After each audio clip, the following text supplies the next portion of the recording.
Right now on Denver 7 News at 6 a.m., crowds will converge on Denver for the Stanley Cup.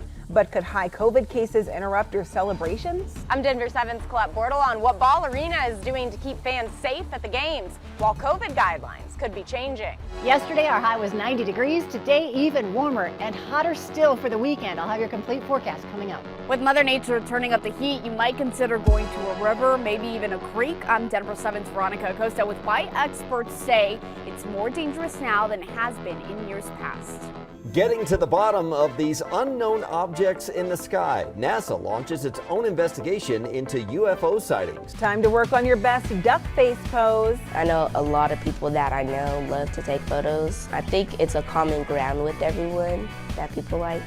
The young mastermind behind this new Metro Museum.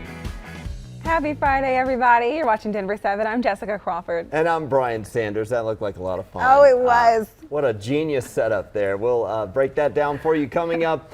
Meanwhile, you'll need all the sunscreen and pool toys this weekend. It is going to be hot out there.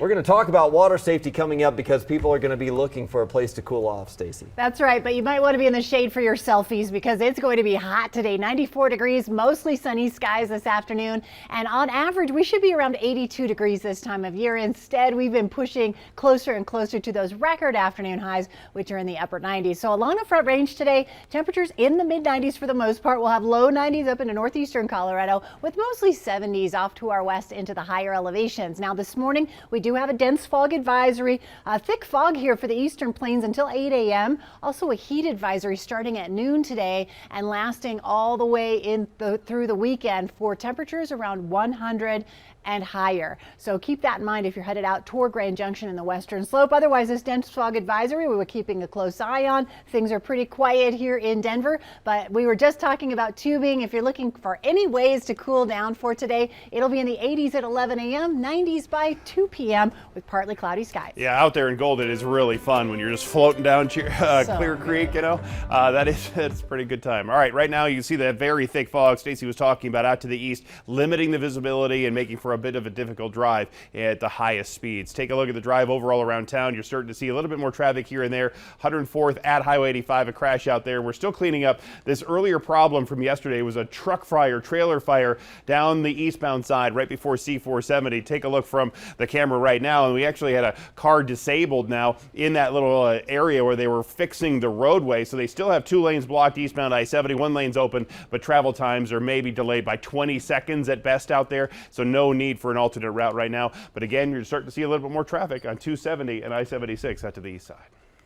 The Avs are back on the ice to practice for the Stanley Cup final. Yeah, just trying to stay loose out there as they wait on an opponent for the Stanley Cup, but they have an extra few days to heal up as well. We are happy to see this one player return to the ice. Goalie Darcy Kemper was back at practice. The Avs say he has fully recovered from an upper body injury he suffered in the last round against the Oilers. So the city of Denver is getting ready to welcome a flood of hockey fans downtown for the Stanley Cup Series. But COVID cases are on the rise again. The CDC says every county across the Denver metro has a high transmission rate right now. Denver 7's Colette Bordelon is joining us live. And Colette, that is not something we want to hear, especially right now. We don't want to hear that, but school's out, summer's basically here. There have been parties and gatherings, so this increase isn't a total surprise for those in the healthcare world. And honestly, the ebb and flow of this virus, it's something all of us have learned to expect at this point in time. Now, it's still unclear if the Denver Department of Public Health and Environment will implement a mask mandate for the city, but UC Health recommends them in large crowds, especially if you're indoors. And as we said before, being vaccinated and boosted decreases your chances of getting very sick. Doctors say these measures, more than 2 years into the pandemic, are to ensure we don't overwhelm our healthcare systems like we've seen in the past. We are seeing an increase in hospitalizations, and so it's sort of ticking up slowly. And so it's not like it was at the peak of December, January, when it was exploding. We're not even probably a fifth of the way there, but it's definitely rising.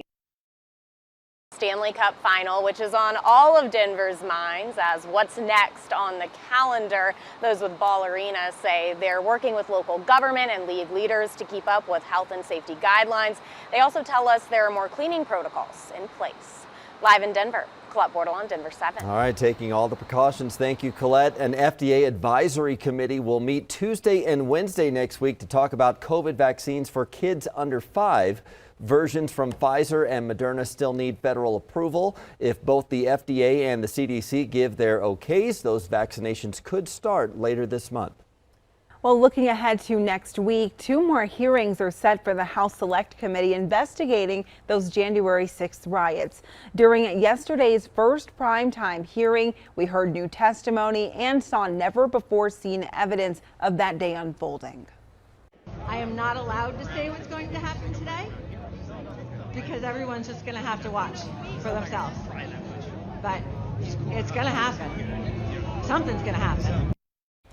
For nearly 2 hours, the bipartisan committee showed evidence placing former President Trump at the center of the violent event. At least 4 Trump aides testified that they told Trump and his team that he lost re-election.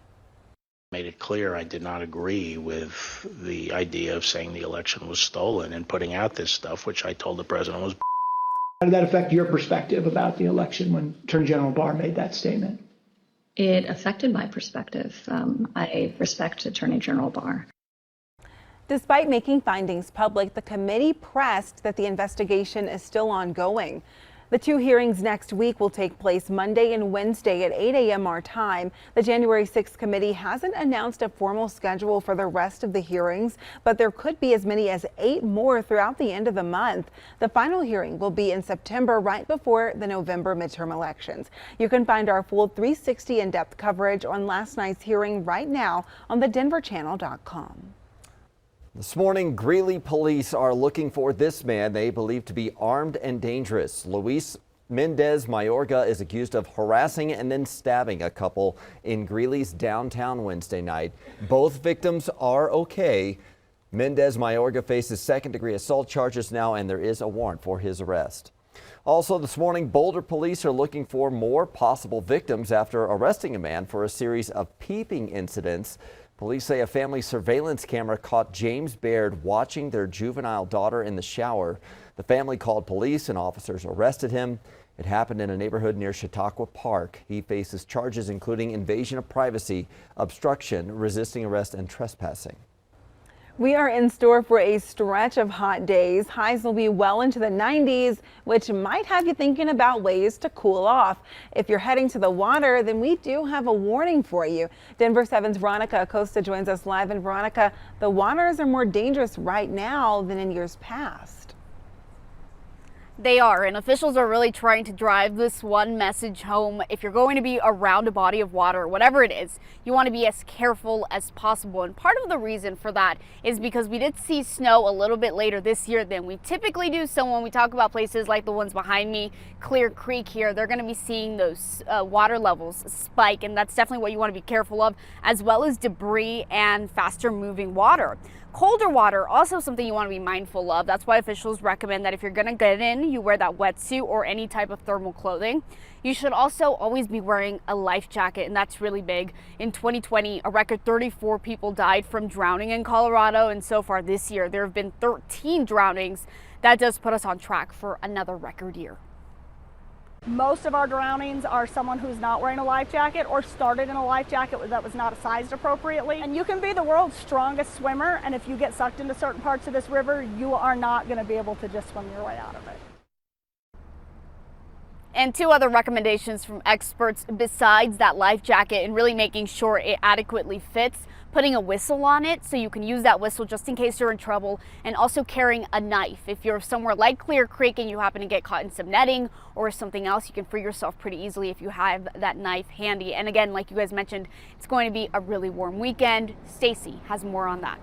It really will, and I think we're all going to be looking for ways to stay cool this weekend, including today. As you're headed out the door, temperatures will be in the 60s. We'll be up to 84 degrees by noon, and as we get into the later part of the day, we'll have 80s at lunchtime, 90s around happy hour. It'll be hot and dry for today. So whether you're going to the patio, Jason, or you're going to the river, it looks good. Yeah, sure. Or you're going to get a stump just taken out of your backyard.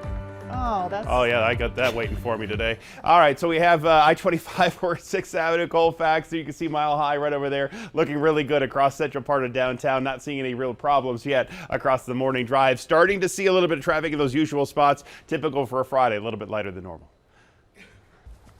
Will a Broncos great return to the team now? The rumors suggesting Peyton Manning could have a new role under the new ownership. Finding the perfect fit just got easier. The new high-tech way to shop for shoes. But first, let me take a selfie. I got a behind-the-scenes look at a new selfie museum opening up in the Metro.